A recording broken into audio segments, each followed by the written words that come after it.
కామధేనువును పితుకగల కోరికలివెల్ల కామధేనువులు పెక్కుగాచే కృష్ణుడవట. కామధేనువును పితుకగల కోరికలివెల్ల కామధేనువులు పెక్కుగాచే కృష్ణుడవట. కామించి నీ బంటనట గమినిను దలచితిని కామించి నీ బంటనట గమినిను దలచితిని ఏమి మాకు కడవయ్యా ఇందిరారమణ ఏమి మాకు గడవయ్యా ఇందిరారమణ. దేవశిఖామణివి ఇష్టదైవమవు నీవు ఈవల నీ బంట నాకు నెదురింకనేది దేవశిఖామణివి. ఎంచకల్పవృక్షమును ఇచ్చు సిరులెల్లాను నుంచి కల్పవృక్షముల నీడలా కృష్ణుడవట. ఎంచకల్పవృక్షమును ఇచ్చు సిరులెల్లాను నుంచి కల్పవృక్షముల నీడలా కృష్ణుడవట. అంచల నీ బంటనట ఆత్మలో నిన్ను నమ్మితిని అంచల నీ బంటనట ఆత్మలో నిన్ను నమ్మితిని వంచించగడమయేది వసుధాధీశ. దేవశిఖామణివి ఇష్టదైవమవు నీవు ఈవల నీ బంట నాకు నెదురింకనేది దేవశిఖామణివి. తగనొక్క చింతామణి తలచినట్ల జేసు మిగుల కౌస్తుభమణి మించిన కృష్ణుడవట. తగనొక్క చింతామణి తలచినట్ల జేసు మిగుల కౌస్తుభమణి మించిన కృష్ణుడవట. పగటు శ్రీ వెంకటేశ భక్తుడనీ కట నేను పగటు శ్రీ వెంకటేశ భక్తుడనీ కట నేను జగములో కొరతేది జగదేక విభుడా. జగములో కొరతేది జగదేక విభుడా.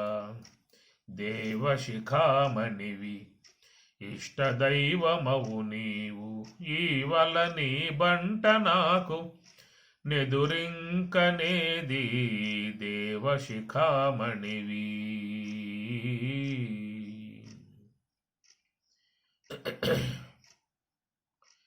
స్తుతో మయా వరదా వేదమాత ప్రచోదయంతి పవనే ద్విజాతాయు ఆయాతు వరదా దేవీ అక్షరం బ్రహ్మ సంహితం గాయత్రీం ఛందసా మాతేదం బ్రహ్మజసస్వమి. యదహ్నాత్ కురుతే పాపం తదహ్నాత్ ప్రతిముచ్యతే యద్రాత్ర్యాత్ కురుతే పాపం తద్రాత్ర్యాత్ ప్రతిముచ్యతే. సర్వవర్ణే మహాదేవి సంధ్యా విద్యే సరస్వతీ సంధ్యా విద్యే సరస్వతీ. యదహ్నాత్ యత్ అహ్నాత్ కురుతే పాపం యత్ అహ్నాత్ యత్ యత్తనగా ఏ యత్ అహ్నాత్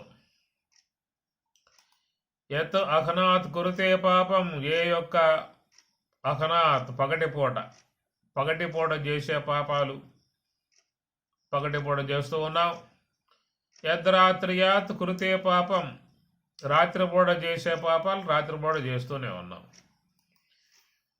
అసలు పగటిపూట చేసే పాపాలు అనేటువంటివి ఎట్లా ఉంటాయి, రాత్రిపూట చేసే పాపాలు ఎట్లా ఉంటాయి? దీంట్లో ఏమైనా క్లారిటీ ఉందా?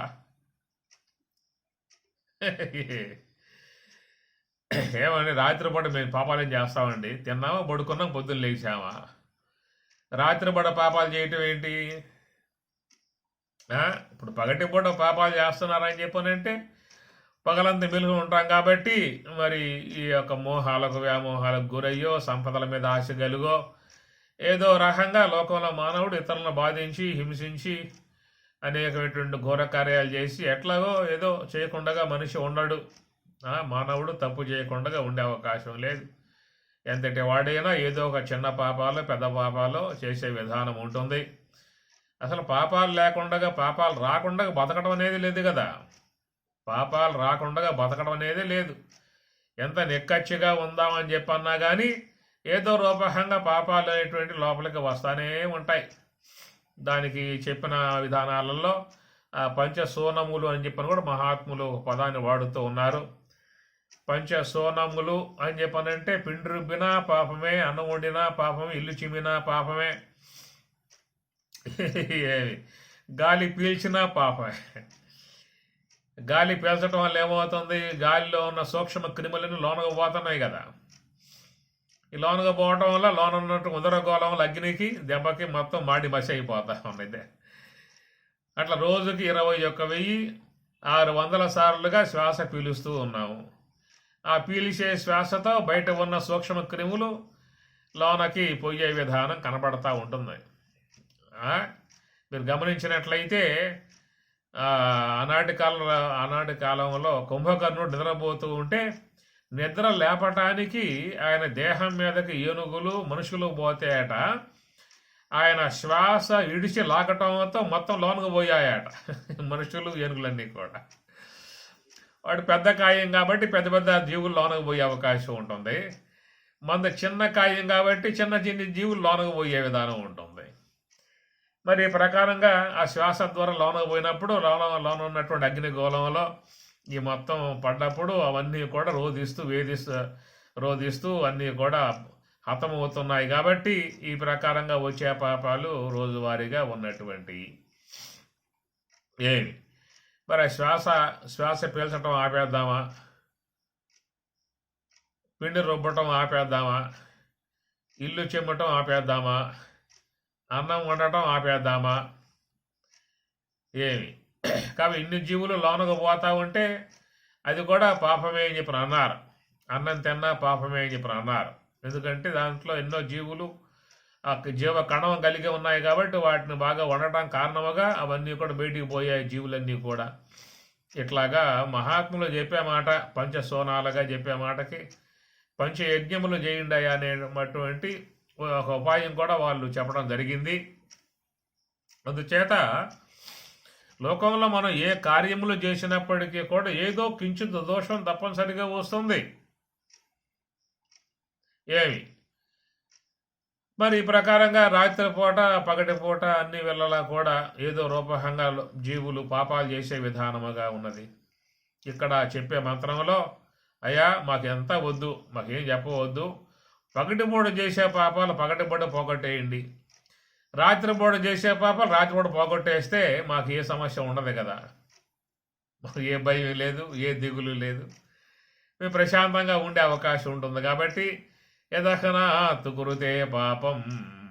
అయితే ఈ ప్రకారంగా పగటిపూట చేసే పాపాలు పగటిపూట, రాత్రిపూట చేసే పాపాలు రాత్రిపూట పోగొట్టేటువంటి మతాలు ఏమన్నా ఉన్నాయా అని చెప్పి మానవుడి యొక్క అన్వేషణ. అన్వేషణలో మనం పోయినసారి చెప్పుకున్నాం కదా, అట్లాగా ఉన్నటువంటి మతం ఒకటే క్రైస్తవ మతం అని చెప్పని. అయితే హిందూ మతం అయితే నువ్వు అనుభవించాల్సింది తప్పదరా, నువ్వు ఎవరు చేసిన కర్మ వారు అనుభవింపక ఎవరికైనా తప్పదన్నా అనేదిగా పెద్దలు చెప్పే మాట. కాబట్టి ఎవరు చేసే పాపాలు వాళ్ళే అనుభవించాల్సి వస్తుందనేటువంటి మాట ఈ సిద్ధాంతం చెప్పడం కారణముగా వేరే సిద్ధాంతాలు ఏమైనా మాకు సౌలభ్యంగా చేసే అవకాశాలు ఉన్నాయా? కాబట్టి హైందవ సిద్ధాంతంలో అలాంటి యొక్క సామర్థ్యం లేదు. మేము చేసే పాపాలను పోగొట్టగలిగేటువంటి సామర్థ్యం వీళ్ళకి ఎవరికీ లేదు. అద్వైత సిద్ధాంతం ఉన్నది, ద్వైత సిద్ధాంతం ఉన్నది, విశిష్టాద్వైత సిద్ధాంతం ఉన్నది, బౌద్ధం ఉంది, జైనం ఉంది, ఎన్నో ఉన్నాయి కదా. ఇవన్నీ కూడా ఏమన్నా అవి పోగొట్టుతామని చెప్పని చెబుతున్నాయా అంటే, భరోసా ఇస్తున్నాయా అని చెప్పని అంటే మాత్రం ఏమీ ఇవ్వటం లేదు. చేసిన పాపాన్ని ఫలితముగా నువ్వు అనుభవించాల్సిందే అనేటువంటి మాట చెప్పుకొచ్చే విధానముగా ఉన్నాయన్నమాట. అయితే మానవుడు ఏంటంటే వాడు సౌలభ్యాన్ని చూస్తాడనమాట. ఏదన్నా ఉన్నాయా అని చెప్పి అనేటువంటి ఛాయస్సు వాడు ఎదుగుతాడు మానవుడు. ఇప్పుడు కొంతమంది అయ్యవార్లు కూడా ఎదుగుతారు కదా, అయ్యా నీ యొక్క దోషం పోవాలంటే ఒక లక్ష జపం చేసినట్లయితే మరి దాని ద్వారా నువ్వు చేసినటువంటి యొక్క పాపం అంతా కూడా పోతుంది అనేటువంటి మాటగా వాళ్ళు చెబుతూ ఉంటారు. చెప్పినప్పుడు ఏమంటారంటే, స్వామి లక్ష జపం చేయాలని నా వల్ల కాని విధానము అని చెప్పి అన్నాడు. సరే పని చేయరా, ఆ జపం నేనే చేస్తాను, నేను దారం పోస్తాను అని మీకు చూస్తే ఆలయాలలో అయ్యవార్లు కూర్చొని మీ దోషం యొక్క విధానములో వాళ్ళే జపం చేసి మీకు దారపోసే విధానంగా చేసే విధానం, దానికి తగినటువంటి యొక్క మూల్యం వాళ్ళు చెల్లించే విధానం ఏదో ఉంటుంది. ఇట్లా కూడా కొన్ని విధానాలు జరుగుతూ ఉన్నాయి. అయితే సులభముగా ఏమాత్రమో డబ్బు పెట్టకుండా సులభంగా పోగొట్టే మతాలు ఏమైనా ఉన్నాయనేటువంటి విషయముగా మానవుడు అన్వేషణ చేస్తూ ఉన్నాడు. అన్వేషణ చేసేటువంటి యొక్క వీనికి దొరికింది ఒక మతం. దొరికిందా లేదా? దొరికింది.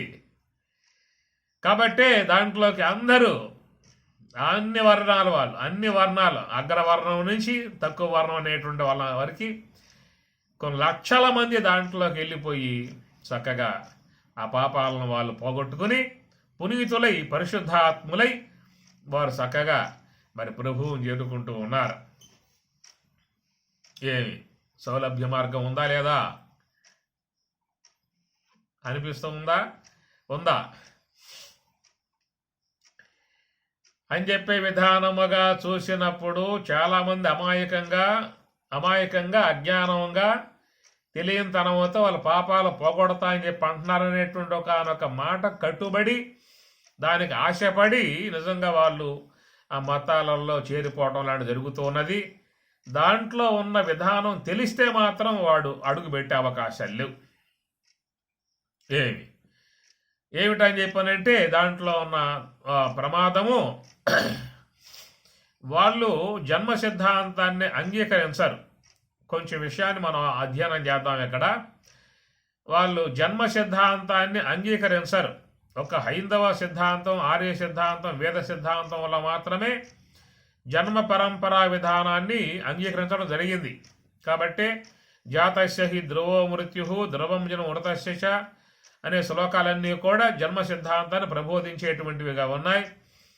4వ అధ్యాయంలో పరమాత్మ కూడా బహూని మే వ్యతీతాని జన్మాని తవచార్జున, నాకు అనేక దేహాలు గడిచాయన, నీకు తెలియదు నాకు తెలుసు అనే మాటగా ఆయన చెప్పడం జరుగుతుంది. ఇట్లాగా జన్మ సిద్ధాంత విధానం అనేటువంటిది హైందవ సిద్ధాంతంలో చెప్పడం జరుగుతుంది. కానీ మీకు క్రైస్తవ అనే మాటలు ఏవైతే ఉన్నాయో సిద్ధాంతపరంగా ఉన్నటువంటి వాటిల్లో వాళ్ళు జన్మ సిద్ధాంతం ఒప్పుకోరు. ఇదే తొలి పుట్టుక, మరణిస్తే మళ్ళీ పుట్టేది లేదక. మరి మరణించిన తర్వాత వీడు ఎక్కడికి పోవాలి? ఎక్కడికి పోవాలి? వీడు ఎక్కడికి పోయే అవకాశాలు లేవు. వాని యొక్క శరీరాన్ని భద్రపరిచి అత్తర్లో పోసి మంచి మంచి దుస్తులు కప్పి లోన పెడతాం కాబట్టి పెట్టెలో, దాంట్లోనే ఈ జీవుడు కూడా ఉంటాడు. ఈ జీవుడు కూడా దాంట్లో ఉంటాడు. ఎంతకాలం ఉండాలి? ఈ విశ్వం మొత్తం లయమైపోయేదాకా వాడు దాంట్లో ఉండాల్సిందే. సిద్ధాంతపరంగా చెప్పినట్లయితే అది వాళ్ళు చెప్పే వాక్యాలు. కనుక చనిపోయిన తర్వాత జీవుడు ఆ పెట్టెలోనే భద్రంగా ఉంటాడు. ఈ సృష్టి మొత్తం లయమైపోతుంది. ఒకప్పుడుకి లయమైపోయినప్పుడు అప్పుడు ప్రభు ఆ అంతిమ తీర్పు ఇచ్చే విధానములో అందరినీ కూడా తన దగ్గరికి రావిస్తాడు.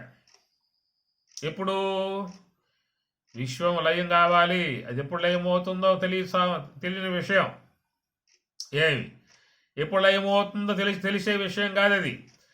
కనుక లయం కావాలి. లయమైన పూట అప్పుడు ప్రభు అంతిమ తీర్పు ఇవ్వటానికి ఆ జీవులందరినీ కూడా తన వద్దకి పిలవడం జరుగుతుంది.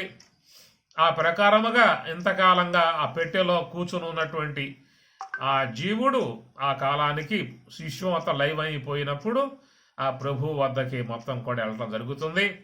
అక్కడ ప్రభు అంచెమ తీర్పు అనేటువంటి ఒకటి ఇస్తాడు. ఏమిటి అంచెమ తీర్పు అని చెప్పానంటే, ఎవరైతే పాపాలు చేసిన వాళ్ళైతే ఉన్నారో వాళ్ళకి శాశ్వత నరకము, ఎవరైతే పుణ్యమును ఆచరించి ఉన్నారో వాళ్ళకి శాశ్వత స్వర్గం ఇవ్వటం జరుగుతుందన్నమాట. విన్నారా మాట? విన్నారా? మరోసారి చెప్పాలా? ఏ జీవులైతే పాపములు చేసి ఉంటారో ఆ పాపములు చేసి ఉన్న జీవులకేమో శాశ్వత నరకం, ఏ జీవులైతే పుణ్యములు ఆచరించి ఉంటారో ఆ జీవులకి శాశ్వత స్వర్గం అనే మాట కదా. ఎవడు దీంట్లో పుణ్యం చేసిన వాడు ఈ పాదలు చెబుతూ ఉన్నారు కదా, నేను పోగొడతా అని చెప్పేసి వాళ్ళు చేసుకుంటూ కూర్చున్నారు. ఆ మాటలు నమ్మేసేసి ఎవరు పుణ్యం చేశారు ఇక్కడేక? అరే రాత్రికి వచ్చావా నేను పోగొడతా, ఉదయంకి వచ్చావా పోగొడతా, రాత్రికి చేసినవి ఉదయం పూట చెప్పు పోగొడతా, పగలు చేసిన సాయంత్రం చెప్పు పోగొడతా అని చెప్పనే ఆ మాటలు నమ్మి వీళ్ళు పాపాలు చేసుకుంటూ పోయే. మరి పాప క్షమాపణ ఎక్కడ జరిగింది? వీడికి శాశ్వత నరకం కాడా జరిగింది? ఎక్కడ పాపం వాడికి పోయిన విధానము? కాబట్టి తెలియకుండా దాంట్లో వీళ్ళు దిగి ఏమవుతున్నారయ్యా అని చెప్పనంటే, అదే హిందూ సిద్ధాంతంలో ఉన్నావు అనుకో, నీకు మళ్ళా జన్మ వస్తుంది, మళ్ళా ఛాయస్సు. నీకు ఇప్పుడు ఎగ్జామ్స్ రాశావు, ఓ సబ్జెక్టు తప్పిందనుకో, మళ్ళా నువ్వు దాన్ని ప్రిపేర్గా మళ్ళీ పరీక్ష రాయి, మళ్ళీ దాంట్లో పాస్ అవు అవకాశం ఉంది ఇక్కడ. కనుక హైందవ సిద్ధాంతంలో ఉన్నప్పుడు ఒకవేళ ఈ జన్మలో వివేకం లేక, విజ్ఞానం లేక, సుజ్ఞానం లేక, మహాత్ముల ఆశ్రయం లేక అజ్ఞానంతో జీవించావనుకో, పాపాలు చేశావనుకో, తిరిగి మరలా నీకు జన్మ అనేది ఉన్నది కాబట్టి మళ్ళా పుట్టడం కారణముగా అప్పుడైనా కాస్త మహాత్ముల యొక్క ఆశ్రయాన్ని పొంది మళ్ళా కాస్త బ్రహ్మ విద్యాధ్యయనము ఇలాంటి పుణ్యకార్యాలు చేసి ఉత్తమ గతులు పొందే విధానం గల అవకాశం నీకు ఛాయస్సు ఇక్కడ ఉందన్నమాట. అక్కడ ఏం చేశారు వాళ్ళు? తీసుకుపోయి పెట్లో పెట్టారు. ఆ మతం పుచ్చుకున్న కర్మానికి ఈ జీవుడు కూడా పెట్టులో కూర్చోవలసిన అగత్యం పట్టింది వీడికి. ఆ మతంలో చేరి పెట్టులో కూర్చుంటారా? హైందవ మతంలో ఉండి మళ్ళా ఏమన్నా పుట్టి మళ్ళీ ఎగ్జామ్స్ రాసి పాస్ అయ్యే విధానం చేసుకుంటారా? కనుక ఆ సిద్ధాంతంలో పోయేటువంటి వారి కనుక ఈ విషయం చెప్పగలిగితే వాళ్ళు ఆలోచనలో పడతారు. ఓర్ నాయనా, ఈ విషయం లయమైపోయిందాక ఈ పెట్టులో కూర్చోవాలంట గబ్బు పీలుస్తూ, నాకెందుకు నరకము, ఆ పెట్టులో కూర్చొని నరకము. అదే హిందూ దీంట్లోనే ఉంటే మళ్ళా స్వామి జన్మిస్తాడు కాబట్టి అప్పుడైనా కాస్త పుణ్యములు జ్ఞానాన్ని ఆర్జించుకొని తరించే అవకాశం ఉంటుంది అన్న ఉద్దేశంతో ఎవ్వడు ఒక్కడ కూడా దాంట్లో బాడేక. ఒకవేళ పోయిన వాళ్ళు కూడా తిరిగి వస్తారు ఆ పని ఎమ్మటే ఈ విషయం తెలిస్తే. ఆ విషయం చెప్పడం లేదు వాళ్ళకి. అరే నీకు పాపాలు నేను పోగొడతా అని చెప్పనే మాట అని చెప్పటం, వీళ్ళు నమ్మటం, పోయి దాంట్లో దూరటం, ఆ పగలంతా పాపాలు చేయటం, ఆడకపోవడం, చెప్పుకోవడం, పోయినట్లుగా భావం చేసుకోవటం. అట్లాగా పోయినట్లయితే నీకు అంచెమ తీర్పేడుందయా? నీకు శాశ్వత నరకం ఎక్కడది? ఇంకా అంచెమ తీర్పేడదు. ఇంకా ఇది గమనించాల్సినటువంటి విధానాలలో చాలామంది అజ్ఞానముతో బ్రాహ్మణ సహితము కూడా ఆ మతాల్లోకి చేరిపోయి బాహాటంగా ప్రచారం చేసే విధానంగా చేస్తూ ఉన్నారు. ఒక బ్రాహ్మణాయనే గొప్ప ప్రచారకుడుగా నిలబడి అందరినీ మార్చేసే విధానంగా చేస్తున్న విధానం. కాబట్టి ఏంటంటే ఇక్కడ దానివల్ల ఏం చెప్పుకున్నాము? శాశ్వత పెట్టిలో కూర్చుని నరకం ఒకటే విశ్వం లయమయ్యేదాకా. మరి ఈ నరకం పోయింది కదా సంతోషిస్తాడా అని చెప్పానంటే, మరి పాపం ఎడకపోయింది? మళ్ళా ప్రభువు తీసుకుపోయేవాడిని ఇంకో నరకంలో పడేశాడు ఆ పన్నే. ఈ నరకం తప్పింది, ఆ నరకంలో పడాడు పోయి ఆ పన్నే. ఇది సిద్ధాంతపరంగా ఉన్నటువంటి విధానం. జన్మ సిద్ధాంతాన్ని అంగీకరించకపోవటం కారణముగా రెండు దోషాలు వస్తాయండి. ఇక్కడ గమనించవలసిన అంశం ఇది. జన్మ సిద్ధాంతాన్ని అంగీకరించకపోతే రెండు దోషాలు వస్తాయి. ఏమిటా రెండు దోషాలు? కృత ప్రణాశ దోషము, అకృతాభ్యాగమ దోషము అంటారు. విన్నారా? కృత ప్రణాశ దోషము, అకృతాభ్యాగమ దోషం అని చెప్పని రెండు దోషాలు భగవంతుని యందు ఆపాదింపబడతాయి. ఎవరైతే సృష్టికర్తగా, సృష్టికి మూల పురుషుడుగా, సర్వేశ్వరుడుగా, ఏమి ప్రభు అంటావో, అల్లా అంటావో, ఈశ్వరుడు అని చెప్పని అంటావో, మనం పెట్టుకున్న పదాలే. ఉన్న భగవంతుడు ఒక్కడే, నిర్మాణాత్మకమైనటువంటి సృష్టికర్త ఒక్కడే. మనం పదాలు అనేటువంటి వ్యవహారం కోసం పెట్టుకున్నాము. ఈ జన్మ సిద్ధాంతాన్ని అంగీకరించకపోవటం కారణముగా భగవంతుని యందు, సృష్టికర్త యందు రెండు దోషాలు ఆపాదింపబడతాయి.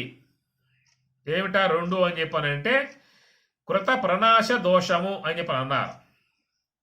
కృత ప్రణాశ దోషము అని చెప్పనంటే వాళ్ళు ఈ జన్మలో ఉన్నప్పుడు ఏవైతే పుణ్యములు కానీ పాపములు కానీ చేశారో, ఈ చేసినటువంటి యొక్క వాడికి తిరిగి మరలా జన్మించి అనుభవించేటువంటి యొక్క అవకాశం లేకుండా పోవటము. తాను చేసుకున్నటువంటి పుణ్య పాపాలు ఏవైతే ఉన్నాయో తిరిగి మరలా వాటను వీడి దేహం ధరించి మళ్ళా దేహము ద్వారా తాను చేసుకున్నటువంటి యొక్క పుణ్యాన్ని సుఖరూపముగా అనుభవించాల్సిన విధానం ఉంటుంది. కాబట్టి ఆ విధముగా మరి ఆ జన్మ అనేది మళ్ళీ లేకపోయిందా అంటే వీడు చేసుకున్నటువంటి యొక్క కర్మ అంతా కూడా అది అనుభవానికి రాకుండా పోయే విధానం అవుతుంది. కాబట్టి అది కృత ప్రణాశ దోషము అంటారు. చేసుకున్న కర్మ అనుభవం రాకపోవడం కారణముగా కృత ప్రణాశ దోషము అన్నారు. రెండవది అకృతాభ్యాగమ దోషం. ఎప్పుడైతే మరి ఈ జీవులన్నీ కూడా మరి మళ్ళా జన్మకు రాకుండా, పునర్జన్మ లేకుండా మొత్తం కూడా వెళ్ళిపోయాయో, మళ్ళా సృష్టి యొక్క నిర్మాణం చేయాల్సి వచ్చినప్పుడు మళ్ళా ఆ సృష్టిలో కొత్త జీవుల్ని నిర్మాణం చేయాల్సి వస్తుంది. ఈ కొత్త జీవులు నిర్మాణం చేయటం కారణముగా వారు అనుభవించటానికై ఉన్నటువంటి యొక్క కర్మ అనేది ఎట్లా వాళ్ళకి ఈ దేవుడే వాళ్ళకి అంటకట్టాల్సి వస్తుంది. ఏ జీవులైతే మళ్ళీ కొత్తగా పాతవి పోయాయిగా, జన్మ సిద్ధాంతం ఒప్పుకోనప్పుడు ఇక పాత జీవులు మొత్తం పోయాయి కాబట్టి, నరకాన్ని పోయాయి, పోయాయి కాబట్టి మళ్ళా సృష్టి కార్యం ఆరంభం చేసినప్పుడు మరలా జీవులు కావాల్సి వచ్చినప్పుడు ఆ జీవుల్ని ఈయనే స్వయంగా తయారు చేయాల్సి ఉంటుంది. తయారు చేసిన తర్వాత వాళ్ళు అనుభవించడానికి కర్మ కూడా ఈయనే కొంత కర్మ నెత్తి అంటకట్టాల్సి ఉంటుంది. ఆ విధముగా ఆ జీవులు ఈ విశ్వంలో కర్మలు అనుభవించే విధానముగా మరి రావాల్సి వచ్చినప్పుడు ఆ కర్మ ఆ సర్వేశ్వరుడే వాళ్ళకి జీవులకి అంటకట్టాల్సి ఉంటుంది. ఒక పాయింట్ ఇక్కడ దాన్ని ఏమంటారు? అకృతాభ్యాగమ దోషం. తాము చేసుకున్న కర్మ కాదు, వారు జన్మించి ఆ జన్మలో సుఖ దుఃఖాలుగా అనుభవించే విధానముగా ఉన్నటువంటి యొక్క ఆ జీవులకి ఆ కర్మ ఎక్కడది? కొత్తగా లోకంలోకి ఆ జీవులు వచ్చారు కాబట్టి ఆ జీవులు ఎవరు నిర్మాణం చేశాడో ఆ జీవులు కర్మ కూడా ఆయనే ఇచ్చాడు. దాన్ని ఏమంటారు? అకృతాభ్యాగమ దోషము. కాబట్టి ఆయా జీవులకు ఈ ఈశ్వరుడే కర్మను అంటగట్టాడు అనే విధానం ఒకటి వస్తుంది. ఒకవేళ కొత్తగా వచ్చిన జీవులు కాబట్టి ఈశ్వరుడు కర్మ వాళ్ళకి ఇచ్చినట్లయితే ఇచ్చే కర్మ మరి అందరికీ కూడా సమాన విధానంగా ఇవ్వాలా, వ్యత్యస్తములుగా ఇవ్వాలా? సమాన విధానముగా అంటే అందరూ కూడా ఒకే ఒక్క ఉన్నత స్థాయిలో సుఖాలు అనుభవించే విధానముగా, బాగా దర్జాగా ఉండే విధానముగా ఇవ్వాలి. మరి కొంతమంది గుడ్డివాళ్ళు, కుంటివాళ్ళు, మోగవాళ్ళు, ఒకటివాళ్ళు, పేదవాళ్ళు, ధనవంతులు నికృష్టముగా ఇలాంటివన్నీ కూడా లోకంలో వ్యత్యస్తము ఉన్నది అని చెప్పనంటే ఆ వ్యత్యస్తము గల విధానములలో కర్మ అనేది ప్రసాదించింది ఎవరు? ఆయనే. కాబట్టి జీవుల పట్ల ఈశ్వరుడికి పక్షపాతం అనేది ఉన్నది.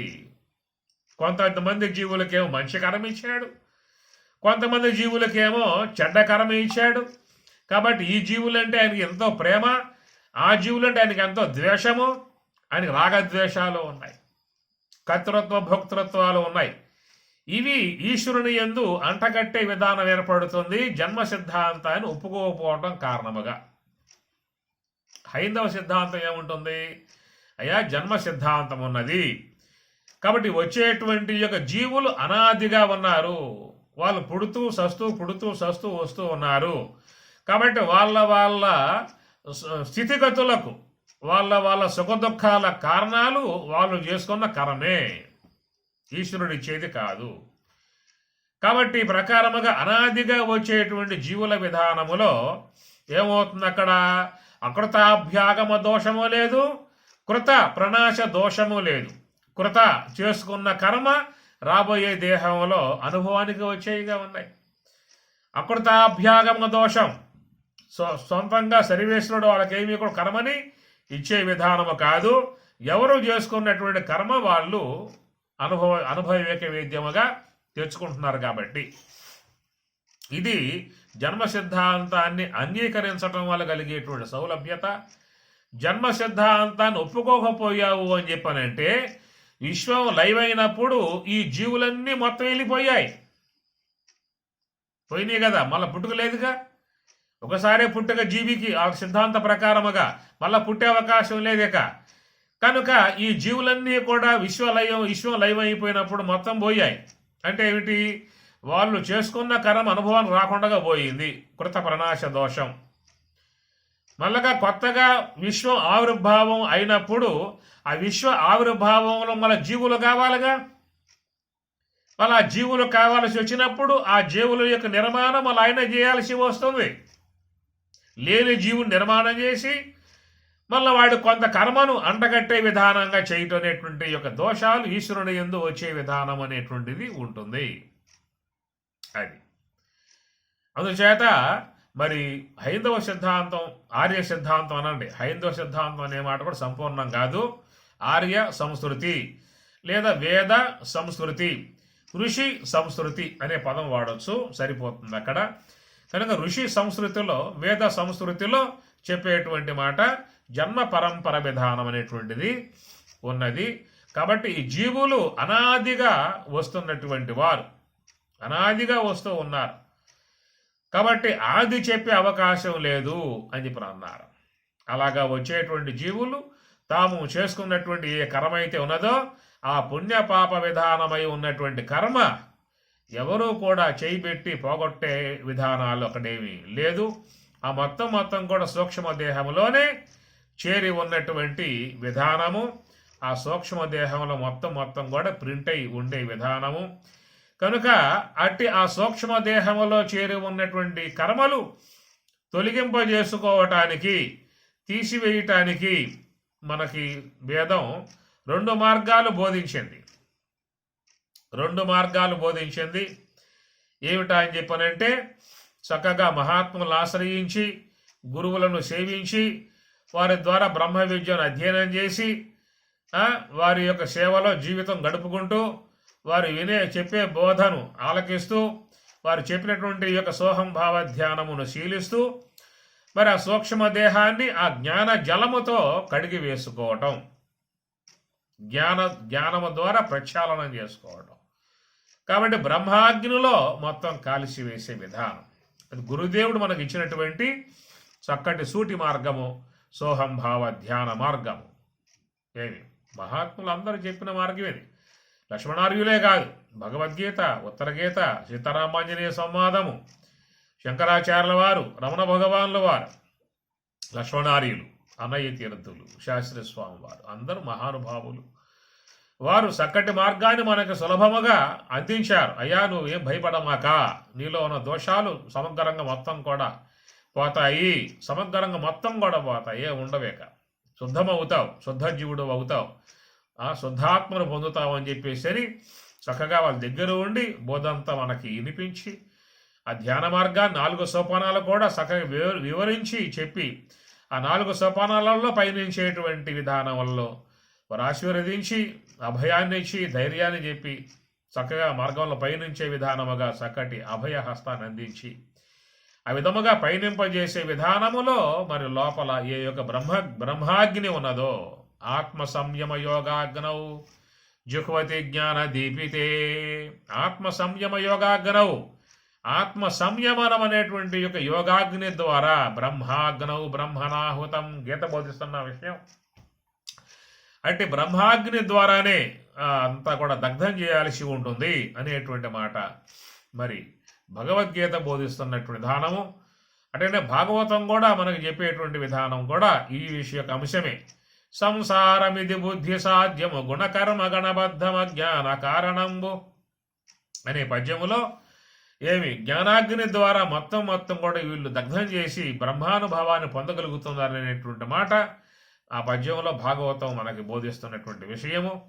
అట్లా శంకరాచార్యుల వారు కూడా వారు కూడా ఇదే విషయాన్ని చెప్తున్నటువంటి విధానం. మనీష పంచకంలో పోయినట్లయితే శశ్వన్నశ్వరమేవ విశ్వమఖిలం నిశ్చిత్య వాచా గురో నిత్యం బ్రహ్మ నిరంతరం విమృశత నిర్వ్యాజ శాంతాత్మన భూతం భావిచ దుష్కృతం ప్రదహత సంవిన్మయే పావకే ప్రారబ్ధాయ సమర్పితం సమపుః ఇత్యేషా మనీషా మమ అని శంకరాచార్యుల వారు చెప్పేటువంటి మంచి వాక్యం ఇది.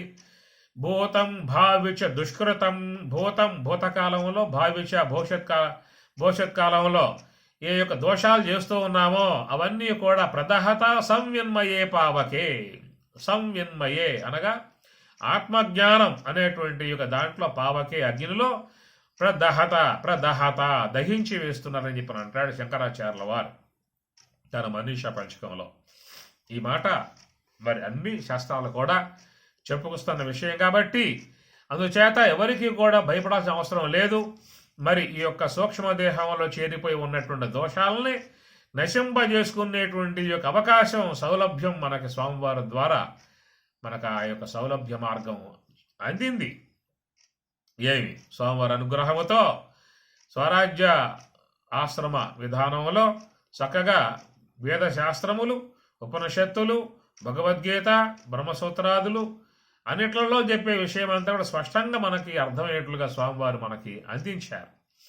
ఇలాంటి గురువులు ప్రాప్తించడం కూడా అదృష్టమే అంతే తప్ప ఇంకోటి ఒకటి కాదు. ఎంతోమంది లోకంలో మహాత్ములుగా, గురువులుగా పిలువబడేటువంటి వాళ్ళు ఉన్నారు. కానీ ఈ మౌలికమై ఉన్నటువంటి యొక్క అంశాన్ని మాత్రం వాళ్ళు చెప్పకపోవటం దురదృష్టకరం. ఏవేవో మార్గాలు చెప్పడం తప్ప ఇంత శుద్ధముగా భగవద్గీత ఉపనిషత్తులలో ఉన్న విషయాన్ని బాహాటంగా చెప్పగలిగితే అందరూ కూడా సన్మార్గంలో, సరైన మార్గంలో పయనించి ధన్యత పొందే అవకాశం ఏర్పడుతుంది. కాబట్టి అనాదిగా ఎన్నో జన్మలుగా, లక్షల కోట్ల యుగాల నుంచి వచ్చేటువంటి జీవుడు అనేక జన్మలుగా పోగేసుకున్నటువంటి యొక్క కర్మ ఏదున్నదో ఆ కర్మను నశింపజేసుకునే విధానములో మనకు చూసినట్లయితే బ్రహ్మాగ్నౌ అనేటువంటి మాట గీత చెప్తూ ఉన్నది. అలాంటి ఆ మార్గము ద్వారా తొలగింపజేసుకోవటం ఒక విధానము. ఇక రెండవ మార్గం ఏదైనా ఉన్నదా అని చెప్పనంటే అది సరైనటువంటి మార్గం కూడా కాదు. అయితే గత జన్మలలో చేసుకున్నటువంటి కర్మ తొలగింపజేసుకునే విధానములో అనేక దేహములు ధరించి ఆయా దేహాలలో పుణ్య పాపాలని సుఖ దుఃఖాల రూపంగా అనుభవించి తీసేసుకునే విధానం ఒక మార్గం. ప్రస్తుతం మనం ఇదే మార్గంలో పోతూ ఉన్నాం. గత జన్మ కర్మానుగుణ్యముగా ఇప్పుడు దేహం ధరించాం. ఈ దేహములో సుఖము, దుఃఖము ఇలాంటి విధాయకాలుగా అనుభవిస్తూ పాపపుణ్యాలని ఖర్చు పెట్టుకుంటూ ఉన్నాం. అయితే ఖర్చు అయిపోతున్నాయా అంటే కొంతవరకు ఖర్చు అవుతూ ఉన్నాయి.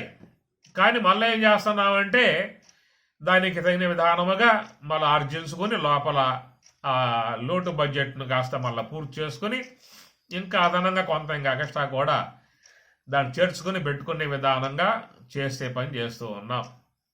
అందుచేత అనేక దేహములు ధరించి ఆయా దేహములలో సుఖ దుఃఖాలుగా అనుభవించి ఆ సంచిత కర్మ తొలగింపజేసుకుంటావా అనేది ఒక మార్గం. లేదు మహాత్ములు బోధించేటువంటి యొక్క సోహంభావ ధ్యాన మార్గంలో పయనించి బ్రహ్మ జ్ఞానాగ్నిని వ్రేలిసి దాంట్లో బ్రహ్మ జ్ఞానాగ్నిలో మొత్తం కూడా వ్రేలిసి నశింపజేసుకుని బ్రహ్మభావంతో ఉంటావా అనేది రెండు మార్గాలు ఉన్నాయి తప్ప మరొక మార్గం అనేటువంటిది ఇంకేం లేదిక. ఇంకేమన్నా ఉందేమో మీరు శాస్త్రాలు అన్వేషణ చేయండి. ఒకవేళ దొరికితే మార్గం నాకు కూడా చెప్పండి, నేను కూడా వింటాను. నాకు అంత తెలియదు కాబట్టి నాకేదో పరిజ్ఞానంతో, నాకు నలప జ్ఞానంతో మాట్లాడుతున్నా తప్ప పరిపూర్ణ జ్ఞానం నాకేడుందో చెప్పండి. అందుచేత మీరు ఏమైనా తెలుసుకున్నట్లయితే నాకు చెబితే నేను కూడా ఏదన్నా సులభంగా పోయే మార్గం అనేది గ్రహించే అవకాశం నాకు కూడా ఉంటుంది. ఆ? ఇప్పుడు అది చెప్పుకున్నా మేము పోగొడతామయ్యా రాండే అని చెప్పి అంటూ ఉన్నారు. చాలామంది దాంట్లో పోతున్నారు, గొర్రెల్లాగా పోతున్నారు. కానీ వెనకాల ఉన్నటువంటి మతలాభు వాళ్ళకి తెలియటం వల్ల, అరే నువ్వు పోతున్నావురా, ఎప్పుడే బాప్తిస్తం తీసుకుని ఆ మతంలో చేరిపోయావో ఇక ఆ పూట నీకు ఆ గోరే చనిపోయిన తర్వాత నీ యొక్క శవానికి లోనున్న నీకు ఆ గోరే దాంట్లో కూర్చోవాల్సిందే. ఎప్పుడుదా కూర్చోవాలండి? లైవ్ అయిపోయేదా కూర్చోవాలి దాంట్లో. ఏడపోయే అవకాశాలు లేవు. ఏడకపోతే ఇంకా నువ్వు ఏడపోతే ఎవరు ఊరుకుంటారు? ఏ ఇంట్లో వాళ్ళు రానేస్తారు నిన్ను? నీ బంధువులు రానివ్వరు, నేను కట్టుకున్న అమ్మగారు రానివ్వదు నిన్ను, ఒకవేళ వచ్చినా కానీ. దాంట్లో కూర్చోవాల్సిందే. వేరే లోకాలకు పోదామా? ప్రభు ఆజ్ఞ లేదుగా. వేరే లోకాలకు పోవాలంటే ప్రభు ఆజ్ఞ కావాలయ్యే. ఆ ప్రభు ఆజ్ఞ ఎప్పుడు ఇస్తాడు? ఎప్పుడు అంతిమ తీర్పు ఉంటుంది, విశ్వం లయం అయిపోయిన తర్వాత అప్పుడు ప్రభు యొక్క పిలుపు ఉంటుంది. ఆ పూట అందరూ అప్పుడు లేచి వస్తే అప్పుడు ఆయన గారు చూసి పుణ్య పాపాల విషయంలో అప్పుడు తీర్పు అనేది ఇస్తాడు. ఆ తీర్పు ఇచ్చే తీర్పు కూడా అందరికీ పాపాలు చేశారు కాబట్టి నరకాలకు పోవడం తప్ప ఒక్కడు స్వర్గానికి పోడు దాంట్లో వాడు. ఎందుకంటే అందరూ చేసిన పాపాలే కదా. మీ పాపాలు పోగొడుతున్నావు, నువ్వు చేసుకోండి అని చెప్పాడు పాతర కూడా.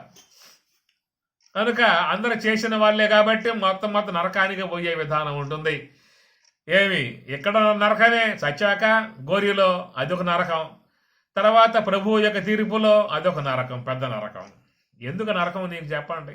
హిందూ మతం వల్ల బ్రహ్మాండంగా నీకు ఏ దేవతను ఆరాధించిన మంచి మార్గం ఉన్నది, చక్కటి శాస్త్రం ఉన్నది, ఉపనిషత్తులు 108 ఉపనిషత్తులు, భగవద్గీత, బ్రహ్మసూత్రములు, వివేక చూడమని, మహావాక్య దర్పణం, ఉపదేశ సాగసరి, వేంత పంచదశి, నైష్కర్మ సిద్ధి, ఎన్ని గ్రంథాలు మహాత్ములు నీకు ఇచ్చారయ్యా. ఒక్క బైబుల్ బట్టి ఎలాడతా ఉన్నావే, దాంట్లో ఏముందని చెప్పి నేను దాంట్లో ఎలాడటం చెప్పండి. అది నిన్న మొన్న పుట్టినటువంటి యొక్క చిన్న మొక్క, పరిపూర్ణ జ్ఞానం లేనటువంటి మొక్క. దాంట్లో ఆయన విలపించాడు, ప్రభువా నా చేతులు పెట్టేవే, విడిచిపెట్టావని చెప్పని ఆయన విలపించాడు. ఆయన గారు విలపిస్తాడు దాంట్లో, ప్రభువా నా చేయి వదిలిపెట్టావే అని ఆయన గారు విలపించే విధానం కనబడతా ఉంటుంది. అందుచేత సరైనటువంటి యొక్క జ్ఞానం లేనటువంటి దాంట్లోకి ఎంత విజ్ఞాన నిధి కలిగి ఉన్నటువంటి యొక్క వీళ్ళు వీళ్ళు దాంట్లోకి పోతున్నారు అని చెప్పనంటే ఇటు తలకాయ అసలు ఏమైనా ఉందా లేదా అని చెప్పిన ఆలోచన, సందేహం.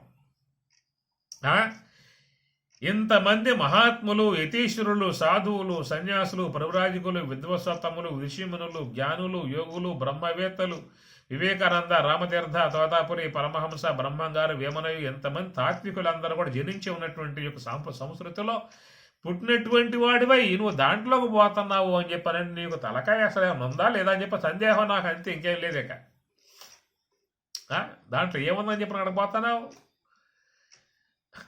పోనీ మన భారతదేశంలో పుట్టిందా అంటే మన భారతదేశంలో పుట్టిందే కాదు, అది ఎక్కడో పుట్టినటువంటి విధానం, ఎక్కడో పుట్టి మన దేశానికి వచ్చింది అది.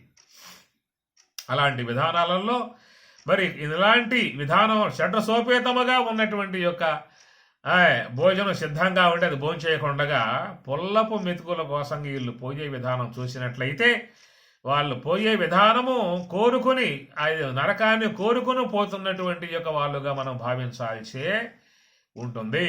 అందుచేత మరి ఆ యొక్క లోపల ఆ సూక్ష్మ దేహం అనేటువంటి దాంట్లో చేరి ఉన్నటువంటి యొక్క దోషాలు ఏవైతే ఉన్నాయో వాటిని పోగొట్టుకునేటువంటి యొక్క విధానం ముఖ్యంగా చేయాల్సి ఉంటుంది.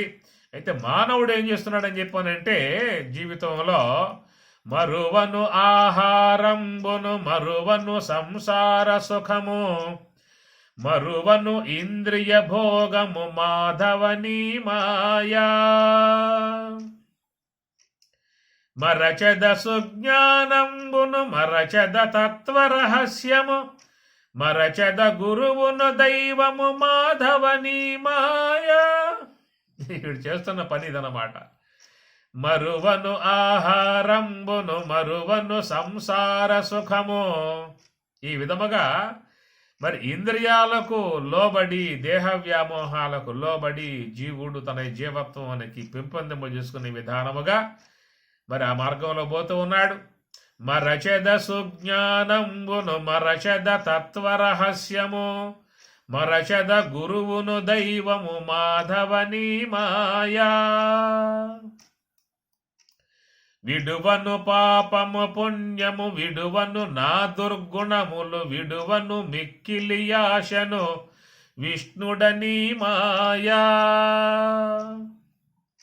విడిచెద సత్కర్మంబులు విడిచెద వైరాగ్యంబును విడిచెద ఆచారంబులు విష్ణుడని మాయా.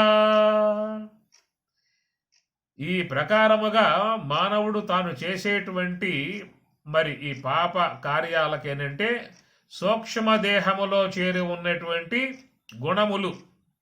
కాబట్టి గుణములు అనేటువంటివి మానవుణ్ణి నానా రకాలై ఉన్నటువంటి ఈ పాప కార్యాల్లోకి తీసుకుపోయి పడవేసేటువంటి యొక్క విధానము. అందుచేత ఈ పాప పుణ్యములు అనేటువంటి విధానాలలో కూడా కొంతమంది ఎక్కడ పాపం ఉందా ఎక్కడ పుణ్యం ఉందా అంతా ఒత్తిదే అనే మాటలుగా చెప్పేవాళ్ళు లోకంలో ఉన్నారు. అది మరి నాస్తిక సిద్ధాంతాలలో మాట్లాడేటువంటి యొక్క మాటలు. అందుచేత మనకు సకల శాస్త్రములు కూడా చెప్పేటువంటి విధానము ఈ పాప పుణ్యములు అనబడేటువంటివన్నీ కూడా సూక్ష్మదేహంలో ప్రవేశించి ఉన్నటువంటివి.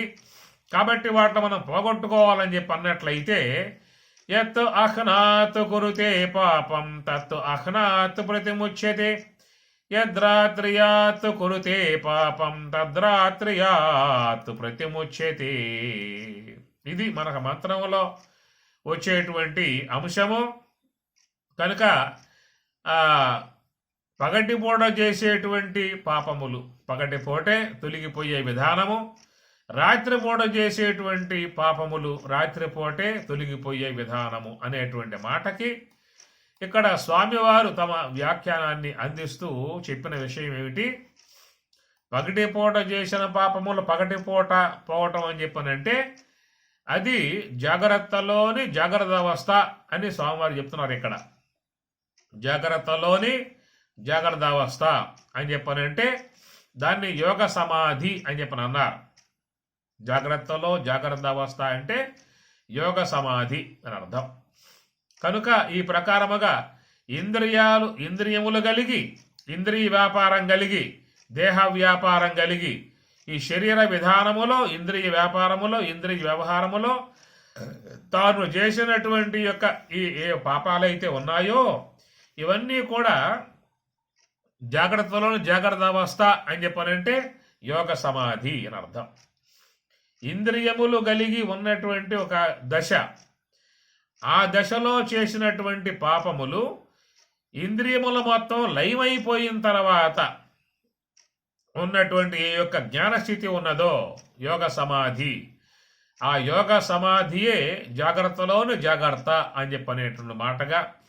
కాబట్టి ఈ యొక్క మరి ఇంద్రియ వ్యవహారము కలిగి ఉన్నటువంటి జాగ్రత్త అవస్థలో చేసినటువంటి ఈ పాపములు ఇంద్రియముల మొత్తం లయమైపోయిన తర్వాత ఉన్నటువంటి ఏ యొక్క జ్ఞానస్థితి ఉన్నదో జ్ఞాన భాస్కరుడు ప్రకాశించేటువంటి జాగ్రత్త అవస్థ యోగ సమాధి ఉన్నదో అంటే ఆ యోగ సమాధి యందు ఈ పాపాలన్నీ కూడా పోగొట్టుకునే విధానం అవుతుంది. ఇది స్వామి చెప్పిన మాట. యత్ అహ్నాత్ కురుతే పాపం తత్ అహ్నాత్ ప్రతిముచ్యతే. అనగా ఇంద్రియ వ్యాపారము కలిగి ఉన్నటువంటి విధానములో చేసిన పాపములు ఇంద్రియములు మొత్తం లయమైపోయిన తర్వాత జ్ఞాన భాస్కరుడు ప్రకాశించేటువంటి యొక్క ఆ పగటి పూట ఈ మొత్తం కూడా లయింపజేసుకోవడం జరుగుతుంది అనేటువంటి మాట ఒకటి. రెండవది యద్రాత్రియాత్ కురుతే పాపం తద్రాత్రియాత్ ప్రతిముచ్యతే. యత్ రాత్రియాత్, ఏ రాత్రి సమయంలో మనం ఈ పాప కార్యములు చేశామో అదే రాత్రి సమయమునందు ఈ పాపాలన్నీ కూడా తొలగిపోవునుగాక అని. ఏమిటా రాత్రి అనే మాటకి స్వామి చెప్పిన మాట తెలియంతనం. రాత్రి అంటే తెలియంతనం. కనుక లోకంలో మానవులందరూ కూడా ఈ తెలియంతనంతోనే పుడుతూ ఉన్నారు, తెలియంతనంతోనే పెరుగుతూ ఉన్నారు, తెలియంతనంతోనే పోతూ ఉన్నారు. ఎందుకు వచ్చాడో తెలియదు, ఏం చేసుకోవాలో తెలియదు, ఏం చేసుకుంటే బ్రహ్మజ్ఞానం కలుగుతుందో తెలియదు. కనుక ఈ తెలియంతనంతో ఉన్నటువంటి విధానం, ఆ తెలియంతనం అని చెప్పానంటే అజ్ఞానం యొక్క ప్రభావం, అజ్ఞానాంధకారములో ఉండిపోవడం కారణముగా మానవుని తెలియంతనం ఏర్పడింది. కాబట్టి ఈ తెలియనితనములో ఉండే మరి సమస్త ఘోర కార్యాలు పాప కార్యములు చేసి పాపాలు సంపాదించుకుంటూ ఉన్నాడు. ఏమి ఎత్తు రాత్రియాత్తు కురితే పాపం అనే మాట. రాత్రిపూట చేసిన పాపం. రాత్రిపూట చేయటం అని చెప్పానంటే నిద్రపోయాక ఏం చేస్తాం రాత్రిపూట? కనుక రాత్రి అంటే ఏమిటి? తెలియనితనం కలగజేసేది రాత్రి, తెలిసినతనం కలగజేసేది పగలు. తెలిసినతనం కలగజేస్తే పగలని చెప్పానంటే ఇంద్రియాలన్నీ కూడా కలిగి ఇంద్రియ వ్యాపారం కలిగే ఇంద్రియాలకి వ్యవహారంలో రాగద్వేషాలు పెంచుకొని ఈ మోహ వ్యామోహాలు పెంచుకొని ఈ తెలిసినతనంలో ఇంద్రియ వ్యాపార విధానాలలో చేస్తూ ఉన్నాం. కాబట్టి ఈ పాప కార్యాలు ఈ సమస్త ఇంద్రియములన్నీ కూడా లయమైపోయిన తర్వాత ఏ యొక్క ఆ పగటి సమయం ఉన్నదో, ఇక్కడేమో వ్యావహారిక సంబంధమై ఉన్న పగటి సమయం ఇది. ఏమి అర్థమవుతున్న మాటలో? వ్యావహారిక విశ్వ జగత్తు యొక్క అవగాహనలో కలిగి ఉన్నటువంటి ఈ పగటి సమయం ఇది. అది పారమార్థికమై ఉన్నటువంటి బ్రహ్మము యొక్క విషయంలో జ్ఞానం కలిగి ఉన్నటువంటి అది పగటి సమయం. అక్కడ ఇదేమో వ్యావహారిక వస్తువు యొక్క విషయం పగటి సమయం, అక్కడ పారమార్థికమై ఉన్నటువంటి బ్రహ్మము యొక్క విషయం అది పగటి సమయం. ఇక్కడేమో వ్యావహారికం తెలియబడుతూ ఉన్నది, ఇది పగలు. అక్కడేమో పారమార్థికం తెలియబడుతూ ఉన్నది, అది పగలు. కనుక పగటి పూట చేసినటువంటి ఇంద్రియ వ్యాపారములో చేసినటువంటి యొక్క దోషాలన్నీ కూడా ఇంద్రియ వ్యాపారం అణిగిపోయిన తర్వాత ఏ యొక్క పారమార్థికముకు బ్రహ్మం ఉన్నదో అక్కడ ఆ మొత్తం కూడా తీసివేసుకోవడం జరుగుతుంది. కాబట్టి పగటి పూట చేసిన పాపములు పగటి పూటే తీసేసుకోవడం. అర్థమైందా? తర్వాత రెండవది ఎత్ రాత్రియాత్ కురితే పాపం తత్ రాత్రియాత్ ప్రతిముచ్యతే. రాత్రిపూట చేసిన పాపాలని చెప్పానంటే రాత్రి అని చెప్పనన్నప్పుడు తెలియనితనముతో చేరి ఉన్నటువంటి విధానము, అజ్ఞానముతో జీవుడు కప్పబడి ఉన్నాడు. ధూమేనావ్రియతే వకిని యదాదర్శో మలేన చ యదోల్బేన ఆవృతో గర్భ తదా తేనేదం ఆవృతం అని గీత చెప్పేటువంటి మాట. తదా తేనేదం ఆవృతం. ఏవి?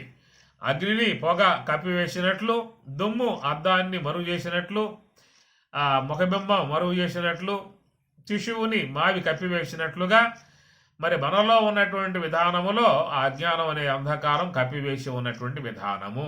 దీన్ని సకల శాస్త్రాలు కూడా ఈ విషయాన్ని ప్రతిపాదన చేస్తూ ఉన్నాయి. అచ్చపు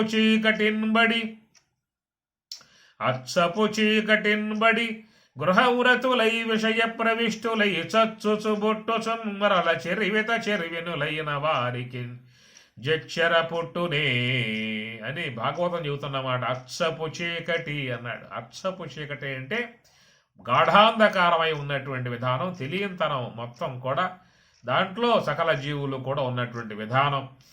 అసూర్యానామతే లోక అంధేన తమసావృతాహ అనే మాట ఈశావాస్యం చెప్పేటువంటి మాట. ఈ ప్రకారముగా మరి అంధత్వములో అజ్ఞానములో మొత్తం మునిగి ఉన్నటువంటి జీవుల విధానము. అది గౌడపాదాచార్యుల వారు మాండుక్య కార్యక్రమంలో అని చెప్పుతూ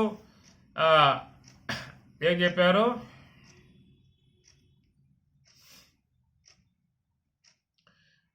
నిద్రాతత్వం అజానతః అన్నాడు. నిద్రాతత్వం అజానతః. ఎంతకాలం తన యొక్క ఉనికి తెలియకుండా ఉంటాడో అంతకాలం నిద్రలో ఉన్నటువంటి వాడే. కనుక అందరూ కూడా నిద్రపోతూ ఉన్నారు అనే విషయం అర్థమవుతుందా? అందరూ నిద్రపోతున్న విధానము. నిద్రపోయే ఈ విధానము కొంతమంది కూర్చుని నిద్రపోతూ ఉంటారు, నడుస్తూ నిద్రపోతూ ఉంటారు, పరిగెడుతూ నిద్రపోతూ ఉంటారు, కారులో పోతూ నిద్రపోతూ ఉంటారు. అందరు నిద్రలో ఉన్నట్లే.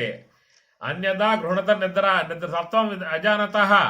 తత్వస్వరూపం తెలియకుండా ఉన్నంత కాలం నిద్రలో ఉన్న విధానముగా మహాత్ములు బోధించే విషయం ఇదే. భగవద్గీత కూడా ఇదే అంశాన్ని యానిషా సర్వభూతానాం తస్యాం జాగర్త్య సంయమి యస్యాం జాగృతి భూతాని సానిషా పశ్యతో మునే అనేది భగవద్గీత 2వ అధ్యాయం చివరిలో వచ్చే శ్లోకం ఇది. యా నిశా సర్వభూతానాం సమస్త భూతములకు యా నిశా ఏది రాత్రో అన్నాడు. కనుక అన్ని జీవులు కూడా ఈ రాత్రి అంటే అజ్ఞానములో మునక వేసి ఉన్నాయి, తమస్సులో మునక వేసి ఉన్నాయి, కారణదేహములో పూర్తిగా మునిగి ఉన్నటువంటి జీవులు. కనుక అజ్ఞానంలో మునకి వేసి ఉన్న విధానం కాబట్టి తన స్వరూప విధానం తెలియకుండగా మరి లోకంలోకి వస్తూ ఉన్నారు, అట్లాగే వెళ్ళిపోతూ ఉన్నారు. అద్దంగా సింగడు రాను వచ్చాడు, పోను పోతూ ఉన్నాడు. చెప్తాడు కథ. అయ్యవారి ఇంటికి వచ్చాడు, పొద్దుపోయింది. అన్నాడు భార్యతో, ఏమే పొద్దున్నే పలానా గ్రామంలో పని ఉన్నది, నాకు పొయ్యి అంత తీరిక లేదు, అంత ఓపిక లేదు, పొద్దుపోయింది ఇప్పటికే. కాబట్టి ఆ పని నిమిత్తముగా మన పాలేరుని ఆ గ్రామానికి పంపుతా అనే మాటలో ఇంట్లో ఉన్న అమ్మగారితో భార్యతో ఈయన గారు చెబుతూ ఉంటే ఆ మాటలు బయట ఉన్నటువంటి పనివాడు విన్నాడు. విన్నటువంటి వాడై అనుకున్నాడు, ఓహో అయ్యగారు మనకు పొద్దున్నే పని చెప్పే విధానం కలిగి ఉన్నాడు, అయితే మనం ఉత్తమ స్థాయిలో ఎప్పుడు రావాల్సి ఉంటుంది. కనుక అయ్యగారు చెప్పిన తర్వాత చేయటం అన్నదే అది మధ్యమం, చెప్పాక కూడా చేయకపోతే అది అధమం, చెప్పకముందే చేస్తే అది ఉత్తమ లక్షణం అని చెప్పని వీడు ఉత్తమ లక్షణం పొందే ఉద్దేశంతో, ఉత్తమ బిరుదు పొందే ఉద్దేశంతో 4 గంటలు లేచి ఉదయం చక్కగా గ్రామానికి పోయాడు. 4 వీధులు రౌండ్ వేశాడు, వచ్చి పడుకున్నాడు. పొద్దున్న యజమాని లేపాడు, లేవరా నాయన పలానా గ్రామం పోయి రావాలరా అని చెప్పి అన్నాడు. అయ్యగారు పొయ్యే వచ్చా అని చెప్పి అన్నాడు వీడు.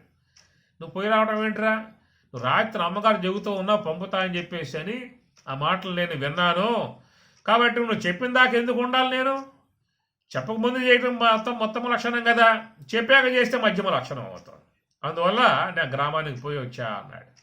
ఎందుకు పోయావురా, అది నాకు తెలియదు, నువ్వు పంపుతా అని చెప్పి అన్నావు కాబట్టి అందుచేత నువ్వు చెప్పకముందే పోయి రావడం మంచి పని కాబట్టి అని చెప్పి ఉద్దేశంతో ఆ గ్రామానికి పోయా, 4 వీధులు తిరిగేసా, వచ్చేసా అని చెప్పి అన్నాడు. కాబట్టి వాడు ఆ గ్రామానికి పోను పోయాడు, రాను వచ్చాడు. అట్లా మనం కూడా ఈ విషయంలోకి రాను వచ్చాం, రేపో మాపో పోవటానికి కూడా సిద్ధపడతా ఉన్నాం. అయిపోయిన బండ్లు చాలా వరకు ముండాల ముచ్చట అయిపోస్తా ఉంది. రాను వచ్చాం, పోను బాబోతా ఉన్నాం. ఎందుకు వచ్చావురా అని చెప్పి అడిగితే, అయ్యా ఇక్కడ రైతులు పండిస్తూ ఉన్నారు కూరగాయలు, బియ్యం అయ్యింది కూడా, అవన్నీ కూడా పాడైపోతాయి చెప్పిన ఉద్దేశంతో వాడు సొమ్ము చేయడానికి వచ్చాను, కులిపోకుండా ఉండటానికి అని చెప్పాల్సి వస్తుందా ఏమి? అట్లాగా లోకంలో జీవులు చాలామంది 100% పైగా అంటే 92%,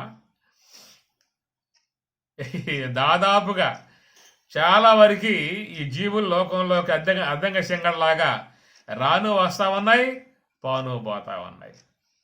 ఇతర జీవులు అంటారా, ఇంక చెప్పేదేముంది, ఇంకా 83,99,000 ఈ సంఖ్య అంతా కూడా అవన్నీ రావడం పోవడం అంతే. వాడికేం జ్ఞానం లేదు, ధ్యానం లేదు, విచారం లేదు, సత్సంగాలు లేవు, ఆత్మజ్ఞానం అవేవి లేవు. ఏదన్నా ఉంటే మానవ తలకాయకి మాత్రమే ఉన్నాయి సదుపాయాలు.